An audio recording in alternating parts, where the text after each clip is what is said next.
আমার যুবক ছাত্র বাবারা, খবরদার পড়াশোনা করো। কালকের পড়া পরের দিন পড়ব না, আজকার পর আজকেই পড়তে হবে। কি কথা ঠিক না? আমরা মোমেন, বেঈমানের সন্তান না। ইমানকে মজবুত করতে হবে। আমি মুসলমান, আমি ফাসিক না। ইসলাম অনুযায়ী চলতে হবে। কি অনুযায়ী? কি অনুযায়ী? মাথা ইসলাম অনুযায়ী সাজাতে হবে, চেহারা ইসলাম অনুযায়ী সাজাতে হবে, পোশাক ইসলাম অনুযায়ী পড়তে হবে, বিবাহ শাদী ইসলাম অনুযায়ী করতে হবে। বিবাহ শাদীর মধ্যে ঢোল বাজনা তবলা নাচ গান মুসলমানের বিবাহে চলতে পারে না, নাকি ভাই? অথচ দেখা যাচ্ছে মুসলমান সন্তানের বিবাহের মধ্যে ঢোল বাজে, তবলা বাজে, ডেক সেট বাজে। হিন্দুদের বিয়ে বাজতে পারে, মুসলমানের বিয়ে বাজতে পারে না। ভুল বললাম নাকি? আজকে অধিকাংশ মুসলমানদের বিবাহ নিয়ম হিন্দুদের অনুযায়ী, অমুক তমুক হাজারো নিয়ম হিন্দুদের অনুযায়ী। আমি মুসলমান, আমার বিবাহ হবে ইসলাম অনুযায়ী, হিন্দু অনুযায়ী আমার বিবাহ হতে পারে না। আমার মাথা সাজাবো হলিউডের বড় বড় লুচ্চা নায়কদের মতো না। আমি মাথা সাজাবো মদিনাওয়ালা অনুযায়ী, আমি চেহারার দাড়ি রাখবো মদিনা অনুযায়ী, আমি পোশাক বড় বড় খেলোয়াড় লুচ্চাদের অনুযায়ী পোশাক পরতে পারি। আমার পোশাক হবে কোন নিয়ম অনুযায়ী? জোরে বলেন, কোন নিয়ম অনুযায়ী? মদিনার নিয়ম অনুযায়ী। যদি মদিনার নিয়ম অনুযায়ী পোশাক পরতে পারো, নবী আলাইহিস সালাতু ওয়াস সালাম ফরমান, মান তাশাব্বাহা বিকওমিন ফাহুয়া মিনহুম। যার সাথে যার মোহাব্বত, কথা বলেন না কেন? যার সাথে যার মোহাব্বত তার সাথে তার কিয়ামত। আপনি কেন বুঝেন না? জনাবে মুহাম্মদ রাসূলুল্লাহ সাল্লাল্লাহু আলাইহি ওয়াসাল্লামের সাথে যদি মুশাব্বাহ তাশবিহ রাখতে পারেন, সম্পর্ক রাখতে পারেন, সূরাতে সূরাত করতে পারেন, কবরে যখন মুসলমান মুত্তাকিনরা যাবে জনাবে মুহাম্মদ রাসূলুল্লাহ সাল্লাল্লাহু আলাইহি ওয়াসাল্লাম রওজার সাথে সূরাত হয়ে যাবে, রাস্তা হয়ে যাবে। ফেরেশতারা প্রশ্ন মান হাজার রজুল, চেন ওই ব্যক্তিকে। তখন যুবকরা বলবে, ও ফেরেশতারা, ওনার প্রেমে পড়িয়া টুপি মাথায় দিয়া কলেজে গেছি, কলেজের সাথীরা টুপি উঠে কত থুক মারছে, কিন্তু ওনার প্রেমে পড়িয়া মাথার থেকে টুপি নামাই নাই। ওনার প্রেমে পড়িয়া দাড়ি রাখার কারণে স্ত্রী চলিয়া গেছে, দাড়ির মধ্যে পোষ লাগাই নাই। ওনার সুরাত ধরতে গিয়ে রাস্তায় নামার কারণে কত ইয়ারকি ফাজলামির সম্মুখীন হয়েছে, কিন্তু সুন্নতি জামাও গা থেকে নামাই নাই। ওনার প্রেমে পড়ে ওনাকে নেতা মানতে গিয়া কত জেল, কত জুলুম, কত অত্যাচার সহ্য করছি, কিন্তু ওনার নেতৃত্ব আমি ছাড়ি নাই। ও যে আমার নবী জনাব মুহাম্মদ রাসূলুল্লাহ সাল্লাল্লাহু আলাইহি ওয়াসাল্লাম, অমনি আমার মাওলা সাদাকা আব্দি, আমার বান্দা সত্য কথা বলছে। ওয়াফুশুল ফরাশা মিনাল জান্নাহ ওয়া আলবিসু মিনাল জান্নাহ, আমার বান্দা বান্দির গার মধ্যে জান্নাতের পোশাক লাগায়া দে, জান্নাতের বিছানা বিছায়া দে, জান্নাতের নাজ নিয়ামতে তোরা গোটা কবরটাকে ভরিয়া দে। আল্লাহ তুমি কবুল করিয়া নাও। কিন্তু যখনই নাফরমানের প্রস্তাব, মান হাজার রজুল, চেন ওই ব্যক্তিকে। নাফরমান দেখবেন নবীর মাথার সাথে নাফরমানের মাথার মিল নাই, নবীর চেহারার সাথে নাফরমানের চেহারার মিল নাই, নবীর পোশাকের সাথে নাফরমানের পোশাকের মিল নাই, নবীর দলের সাথে নাফরমানের দলের কোনো মিল নাই, নবীর নীতি আদর্শের সাথে নাফরমানের নীতি আদর্শের কোনো মিল নাই, নবীর সাথে নেতার কোনো মিল নাই। তখন নাফরমান বলবে, হালাদ্রি হালাদ্রি, আমি ওনাকে চিনি না, ওনার সাথে আমার কোনো সম্পর্ক নাই, ওনার সাথে আমার কোনো মোহাব্বত নাই। অমনি আমার মাওলা ডাক দিয়ে কাযাবাতুল্লাহ, আমার দুশমন মিথ্যা কথা বলছে, এ কবরের মাটি চাপ দে। অমনি কবরের দুই পাশে মাটি এত জোরে চাপ মারবে, চাপে শুনে এক পাথর হাঁটি আর এক পাথর লাগাইয়া ফেলাইবে। এরপরে তারা কবরের মধ্যে আগুন ধরাইয়া দেয়, কবরটা আগুনে ভরিয়া যাবে।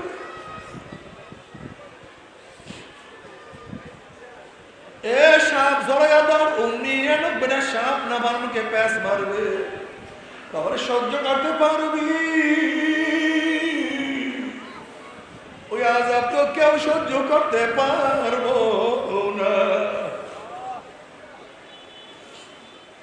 এবার কিয়ামতের ময়দান, নবী আলাইহিস সালাতু ওয়াস সালাম ফরমান, হে আমার উম্মতেরা, কিয়ামতের ময়দানে 3 জায়গা আমাকে খোঁজ করিও, 3 জায়গা আমাকে খোঁজ করিও। হাউজের কিনারে আমাকে খোঁজ করিও, মিজানের কাছে আমাকে খোঁজ করিও, পুলসরাতের গোড়ায় আমাকে খোঁজ করিও। জনাবে মুহাম্মদুর রাসূলুল্লাহ সাল্লাল্লাহু আলাইহি ওয়াসাল্লাম ডাকবে, আয় আমার উম্মতরা, আমি তোদেরকে এক পেয়ালা হাউজে কাউসারের পানি পান করায় দেব। মান শারবাল্লাম ইয়াজমা বাদা, যেই ব্যক্তি এক পেয়ালা হাউজে কাউসারের পানি পান করতে পারবে 50,000 বছরের মধ্যে আর কোনোদিন পানির পিপাসা লাগবে না। আর আমার উম্মতরা আমার নবীর কাছে যাবে, উম্মতদেরকে নিজের হাতে পানি পান করায় দেবে। আল্লাহ তোমার নবীর হাতে এক পেয়ালা হাউজে কাউসারের পানির ব্যবস্থা করিও। আল্লাহ এক পেয়ালা হাউজে কাউসারের পানির ব্যবস্থা করিও।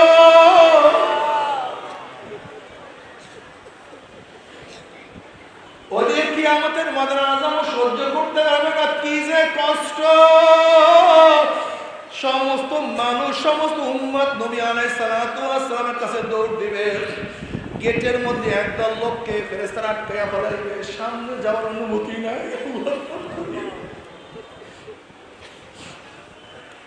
ওই সমস্ত উম্মতরা বলো, ইয়া নবী আল্লাহ, ইয়া রাসূলুল্লাহ, আপনি আমাদেরকে ডাকছেন কিন্তু ফেরেশতারা আমাদেরকে আসতে দেয় না।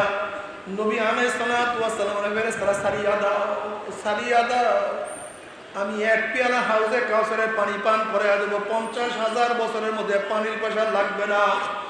কেন আটকায়া ফেলাইছো? তখন ফেরেশতারা বলে, ইয়া নবী আল্লাহ, ইয়া রাসূলুল্লাহ, আপনি তো জানেন না, আপনি দুনিয়া থেকে বিদায় হওয়ার পরে কখনো নামাজ পড়তো না, রোজা রাখতো না, বেপরদা বেবিচারের মধ্যে লিপ্ত থাকতো, টুপি পরতো না, দাড়ি কাটতো, খ্রিস্টানদের মতো পোশাক পরতো, আপনার নীতি আদর্শ পছন্দ করতো না, আপনাকে নেতা মানতো না। এই কথা দিনকে পরিবর্তন করিয়া ফেলাইছে। এই কথা শোনার সাথে সাথে নবী আলাইহিস সালাতু ওয়াস সালাম কলিজা মোবারক কষ্ট লাগিয়া যাবে, ব্যথা পাবেন। অমনি আমার নবী বলবে, সুকান সুকান সুকান, দূর হ দূর হ দূর হ, তোরা আমার উম্মত না। ও যুবক বাবারা, ও হাজীগঞ্জের আমার বাবার পর্দায় মা বোনরা, যদি নবী পরিচয় নাই দেন, উপায়টা কি হবে? জনাবে মুহাম্মদুর রাসূলুল্লাহ সাল্লাল্লাহু আলাইহি ওয়াসাল্লাম মিজানের কিনারায় দাঁড়ানো থাকবে, তার উম্মতকে ওজন দেয়া শুরু করবে। আল্লাহ পাক রব্বুল আলামিন যখনই কোন ন্যাক বাদ দিবে, অমনি আমার নবী সুপারিশ করবে, মাওলা ন্যাকটাকে বাদ দিও না। যখনই কোনো গুনাহ ওজন করা শুরু করবে, অমনি বলবে, ইয়া আল্লাহ, এই যুবক তো নামাজ পড়তো না, বাবা নামাজ পড়তো না, এই মেয়ে তো বোরকা পড়তো, মা বোরকা পড়তো না, এই যুবক তো দাড়ি রাখতো, বড় ভাই দাড়ি রাখতো না, এই যুবক তো কলেজে পড়ার পরে সুন্নাত অনুযায়ী চলতো, সুন্নাত ছাড়তো না, কিন্তু ওস্তাদরা অনেক টিটকারি করতো, তারপরে সুন্নাত অনুযায়ী চলতো। ইয়া আল্লাহ, এর বাজারের মধ্যে গুনাহ, ঘরের মধ্যে গুনাহ, সব জায়গায় গুনাহ, এরপরও হাজারো গুনাহ থেকে বাঁচিয়ে থাকার চেষ্টা করছে, নেক আমল করার চেষ্টা করছে, কিন্তু এরপরও কিছু গুনাহ তো রয়েই গেছে, কিছু নেকের মধ্যে ত্রুটি বিস্তৃতি দেখাই গেছে। নেক থেকে বাদ দিও না, গুনাহ থেকে ওজন করিও না। বুখারীর মধ্যে রওয়ায়াত আছে, আল্লাহ পাক কিয়ামতের ময়দানে ঘোষণা করবে, হে আমার হাবিব, ইশফা তুশাফা সাল তুতা, আপনি সুপারিশ করেন, যা করবেন সুপারিশ কবুল করব, সাল যা চাইবেন আমি দিয়ে দেব। যদি নবী আলাইহিস সালাতু ওয়াস সালামের আদর্শের সাথে, নীতির সাথে, চেতনার সাথে মিল না থাকে, আমার নবী কিভাবে তোমাকে সুপারিশ করবে একদিন চিন্তা করছো? খবরদার, হিসাব নিকাশ না মিলাইয়া কেউ মাওলার কবরে যাইও না। আমার যুবক বাবারা, আমার উপর রাগ করিও, একটু খেয়াল করো। কিয়ামতের ময়দানে যখন আল্লাহর হাইবের সামনে উঠবো, তার চেহারায় দাড়ি, আমার চেহারায় দাড়ি নাই। যদি আমার চেহারায় না দাঁড়িয়ে থাকে নবীর কলিজা কি কষ্ট লাগবে না? যদি দেখো নবীর চেহারা দাঁড়িয়ে আমার চেহারা দাঁড়িয়ে নাই, লজ্জায় কি তোমার মাথা নত হবে না? তুমি নবীর সামনে কিভাবে দাঁড়াবার? নবী কিভাবে তোমাকে সুপারিশ করবে? কাজে আজকে তোমার মন কি বুঝরে মন, আমার স্ত্রী বাজার হয় হোক, আমার বন্ধু বাজার হোক, আমার সমাজ বাজার হয় হোক, কিয়ামতের ময়দানে আমার নবীকে কষ্ট দেব না, লজ্জায় মাথা নত আমি করব না। আজকে থেকে ওয়াদা করলাম দাড়ির মধ্যে আর পোষ মারবো না ইনশাআল্লাহ। কে কে নিয়াত করবো? নারায়ে তাকবীর। আল্লাহ তুমি কবুল করিয়া নাও, আল্লাহ তুমি কবুল করিয়া নাও। জনাবে মুহাম্মদ রাসূলুল্লাহ সাল্লাল্লাহু আলাইহি ওয়াসাল্লাম ফরমান, আমাকে পুসরাতি কিনারায় দাঁড়াতে খোঁজ করিও। বুখারীর মধ্যে দীর্ঘ এক রওয়ায়াত আছে, নবী আলাইহিস সালাতু ওয়াস সালাম ফরমান, পুসরাত পানি দেওয়া শুরু করবে। একদম একদম মুমিনদের ঈমান আমল এত মজবুত হবে, ৩০,০০০ বছরের পুসরাত এক সেকেন্ডের মধ্যে পানি দিয়ে আমার মাওলার জান্নাতে চলে আসবে। আল্লাহ কবুল করুন। এক সেকেন্ডের মধ্যে ৩০,০০০ বছরের পুসরাত পানি দিয়ে মাওলার জান্নাতে চলে যাবে। যাদের ঈমান আমল আর একটু দুর্বল হবে, বাতাসের গতিতে পুসরাত পানি দিয়ে মাওলার জান্নাতে চলে যাবে। কেউ ঘোড়ার গতিতে, কেউ গাধার গতিতে, কেউ দৌড়াইয়া, কেউ হাঁটিয়া। হাদিসের মধ্যে আসছে কিছু উম্মতের অবস্থা এরকম হবে, উঠবে একবার ঘুরলাইয়া পড়বে, আবার উঠবে, আবার ঘুরলাইয়া পড়বে, আবার উঠবে। এরকম করতে করতে কোন রকমের কেউ উপরে উঠিয়ে যাবে। আল্লাহ কবুল করিয়া নিও।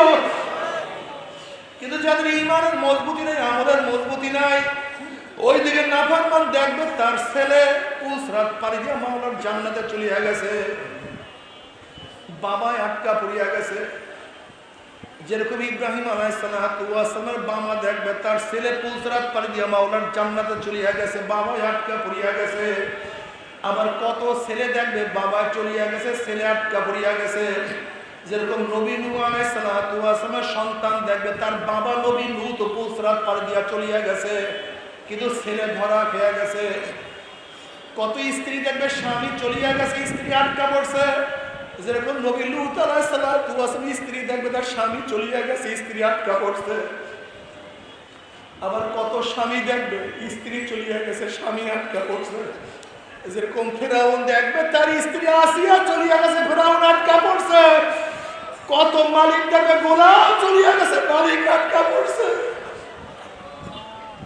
কত বড় লোক দেখবে গরিব চলিয়া গেছে, বড় লোক আটকা পড়ছে। কত উস্তাদ দেখবে ছাত্র চলিয়া গেছে, উস্তাদ আটকা পড়ছে। মুমিনদের পুসরাত পানি দেখিয়া নাফরমানদের মনের মধ্যে আসবে আমরা পুসরাত পানি দিতে পারবো। যখন ঈমানবিহীন আমলবিহীন হামাগুড়ি হাত পড়ে আস্তে আস্তে পুসরাত উঠবে, অমনি কাটিয়া কাটিয়া পিছলাইয়া পিছলাইয়া ঘুম ঘুম করে জাহান্নামে পড়িয়া যাবে। জাহান্নামের মধ্যে পড়ার পরে ৭০ বছর পর্যন্ত জাহান্নামে যাইতেই থাকবে, যাইতেই থাকবে, যাইতেই থাকবে। বাবারে সহ্য করতে পারবি? ওই জাহান্নামের এক সেকেন্ড আসবো, কেউ তো সহ্য করতে পারবো না। আল্লাহ আল্লাহ আপনি আমাদের সবাইকে মাফ করিয়া দেন। জাহান্নামেরা পানি পানি করে চিল্লাইতে থাকবে। তাদের জবাবে আল্লাহ পাক কি বলে শোনেন, হাল আতাকা হাদিসুল গাশিয়া উজুহু ইয়াউমাইযিন খাশিয়া আমিলাতুন নাসিবা তাসলা নারান হামিয়া। যখন জাহান্নামীরা পানি পানি করে চিল্লাইতে থাকবে, তাদের সামনে চলন্ত আগুনের নহরের মধ্য থেকে বালতি ভরিয়া ডাইরেক্ট আগুন খাওয়াইয়া দেওয়া হবে। আল্লাহ কি মাফ করিয়া দেন। আগুন পেটের মধ্যে গিয়া নারী বুড়ি সব জ্বালাইয়া পোড়াইয়া পিছনের রাস্তা দিয়া জুব জুব করে ভালাইয়া দিবে। আল্লাহ পাক কালামে পাকের মধ্যে ফরমান, লা ইয়ামুতু ফিহা ওয়ালা ইয়াহইয়া। মানুষ মরবেও না, মানুষ বাঁচবেও না, জীবন বাহির হবে কিন্তু বাহির হবে না। তোমরা সহ্য করতে পারবি? ওই জাহান্নামের এক সেকেন্ড আসবো, কেউ তো সহ্য করতে পারবো না। তবে মুমিন মুসলমান বলতে সবাই মনে চায় গুনার থেকে ফিরিয়া নেক আমল করিয়া মাওলার জান্নাত কিন্তু সবাইই যাইতে মনে চায়। গুনাহ নিয়া মাওলার জাহান্নামে কাউরে কিন্তু যাইতে মনে চায় না। কিন্তু কেনই বা আমরা নেক আমল করতে পারি না, কেনই বা গুনার কাম ছাড়তে পারি না? এর মূল কারণ হলো আপনার আমার পিছনে নফস এবং শয়তান লাগিয়া রয়েছে। এই নফস এবং শয়তান থেকে ফেরার জন্য যে কোনো একজন হক্কানি আল্লাহর ওলির হাতের হাত দিতে হবে রে বাবা। খবরদার, বর্তমান জমানায় পীর মুরিদের নামে ভেজাল, ব্যবসা, দলাদলি, হিংসা, হাসাদে পরিণত হয়ে গেছে। সমস্ত আল্লাহর ওলির একমত, যেই পীরের 5 জন মুরিদের মধ্যে কম পক্ষে 3 জনকে দেখবা আলহামদুলিল্লাহ সুন্নাত মাফিক আমল আকলাক মজবুত হইয়া যাইতে আছে, গুনার কাম ছাড়তে আছে, নেকের আমল ধরতে আছে, কলব নরম হইয়া চোখে পানি আসতে আছে। বৃক্ষ তোর নাম কি, ফলে পরিচয়। আমি চরমনায় বুঝি না, চরমনের দাওয়াত প্রশংসা প্রচার প্রসার করার জন্য আসি নাই রে বাবা। চরমনায় যাওয়ার তোমার কোনো দরকার নাই, কোনো দরকার নাই, কোনো দরকার নাই। তুমি যার কাছে গিয়া পারো গুনার কাম ছাড়ো, নেকের আমল ধরো, কলব নরম করিয়া চোখে পানি নিয়া মাওলার কবরে যাইও। যেরকম দুনিয়ার ঘরে আগুন লাগলে পানি ছাড়া নিবানো যায় না, কিন্তু তোমার আমার গুনাহ দ্বারা যে জাহান্নামের আগুন জ্বলিয়া রইছে, চোখের পানি ও ছাড়া কিন্তু জাহান্নামের আগুন নিবানো সম্ভব না। কাজে বাবা আমার জন্য দোয়া চাই, আমিও দোয়া করি, সবাই সবার জন্য প্রাণ খুলিয়া দোয়া করো, যেন কিয়ামতের ময়দানে গলাগলি বাঁধিয়া মাওলা একসাথে জান্নাতে যাওয়ার তৌফিক দিয়া দেয়। আল্লাহুম্মা আমিন, আল্লাহুম্মা আমিন। আল্লাহ প্রতিবার গুনাহগার বান্দা, গুনার বোঝা মাথায় বহুত আশা করে আপনার শাহী দরবারে হাত তুললাম। দয়া করে মায়া করে আমাদের জিন্দেগির সমস্ত গুনাহ কথা মাফ করে আল্লাহ, জিন্দেগির সমস্ত গুনাহ কথা মাফ করে দেয়।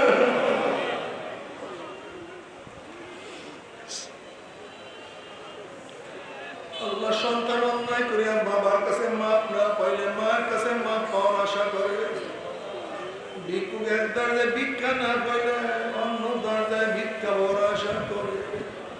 আমরা তোমার দুয়ারে ভিক্ষু, তুমি খাইয়া দাও, তারাইয়া দাও,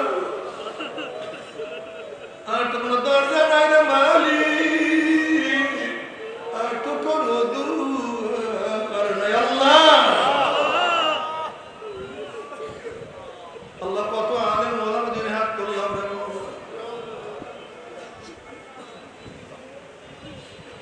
আল্লাহ, কত সাদা দাড়িওয়ালা ভাইদেরকে নিয়ে হাত তুললাম রে আল্লাহ। তোমার হাবিব বলছে সাদা দাড়িওয়ালা যখন কান্দন না তখন তুমি লজ্জা হয়ে যাও। আল্লাহ কত বেগুনার নামলে তালবিয়াল যাদের পায়ের নিচে করে তারা পাকনা বিছায়া দেয়। আল্লাহ কত জাকিরিন শাকির খাস খাস বান্দাদেরকে হাত তুললাম রে মাওলা। আল্লাহ আমি তো গুনাহগার, আমার দিকে না তাকাইয়া তোমার সেই বান্দার হাত পছন্দ হয় তার উসিলা আমাদের সবাই গুনাহটা মাফ করে দাও। আল্লাহ মাফ করবাই না, ক্ষমা করবাই না, তাহলে তোমার বান্দার এখানে কেন আসছে, কি পাওয়ার জন্য আসছে, কি চাওয়ার জন্য আসছে? আমরা দুনিয়া পাওয়ার জন্য আসি না, দুনিয়া চাওয়ার জন্য আসি না, দুনিয়ার বিপদে পড়িয়াও কেউ আসি না। কেউ নামাজ কাজা করিয়া ফেলাইছে, কেউ রোজা ছাড়িয়া দিছে, কেউ বেপরদা অপকর্মের মধ্যে লিপ্ত হয়ে গেছে, কেউ হারাম কবিরা গুনাহ করিয়া ফেলাইছে। আল্লাহ আমরা জাহান্নামের কাজ করিয়া ফেলাইছে। আল্লাহ জাহান্নামের খাতা থেকে আমাদের নামটা কাটিয়া দাও। আল্লাহ জাহান্নামের খাতা থেকে আমাদের নামটা কাটিয়া দাও। আল্লাহ জান্নাতুল ফেরদাউসের মধ্যে আমাদের নামটা উঠায় দাও। আল্লাহ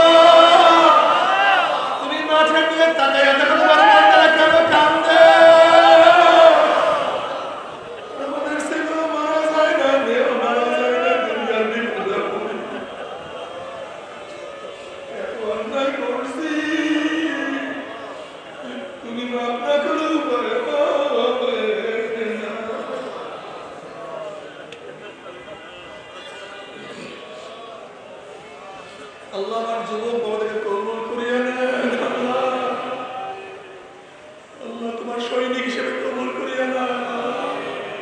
ওরা তো শয়তানের সৈনিক হয়ে যাইতেছে। আল্লাহ মুসলমানকে ইসলাম বোঝার তৌফিক দিয়া দেয়। ইসলামের কে বন্ধু, ইসলামের কে শত্রু